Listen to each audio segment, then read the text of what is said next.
Vaishnavi Chaitanya baby సినిమాతో ఆమె జాతకం రాత్రికి రాత్రే మారిపోయింది. షార్ట్ ఫిలిమ్స్ చేసుకుంటూ అడపాదడపా సినిమాలో క్యారెక్టర్ ఆర్టిస్టుగా చేసుకుంటూ కెరియర్ కొనసాగుతున్న వైష్ణవి చైతన్యకు దర్శకుడు రాకేష్ బేబీ సినిమాలో హీరోయిన్గా అవకాశం ఇవ్వడంతో గట్టిగా ఇచ్చి పడేసింది. వచ్చిన అవకాశాన్ని సద్వినియోగం చేసుకున్న వైష్ణవి ఇప్పుడు అనేక సినిమాలో హీరోయిన్గా నటిస్తుంది.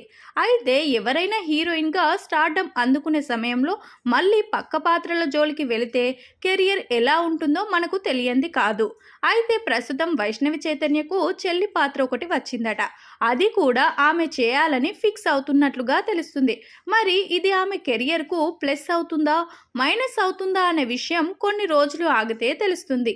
వైష్ణవి ఇప్పటికే సిద్ధు జొన్నలగడ్డ సినిమాలో హీరోయిన్గా, అలాగే ఆశీష్ రెడ్డి చిత్రంలో కూడా నటిస్తుండగా ఆనంద్ దేవరకొండతో కూడా మరో చిత్రంలో నటించబోతుంది.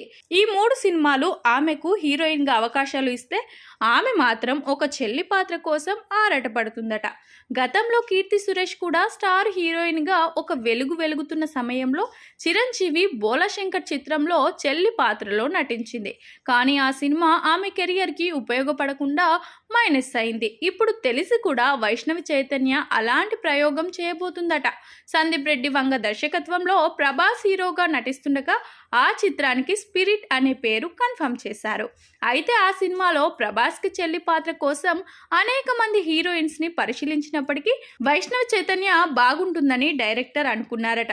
మరి ఇలాంటి సినిమా కోసం హీరోయిన్ కాస్త చెల్లి అయిపోతే ఆ తర్వాత మళ్ళీ హీరోయిన్ పాత్రలు రావడం ఎంతవరకు సాధ్యం అనేది ఆలోచించుకోకుండానే వైష్ణవి తప్పు చేస్తుందా? మరి దీని గురించి పూర్తి అప్డేట్స్ రావడానికి ఇంకాస్త సమయం పట్టే అవకాశం ఉంది.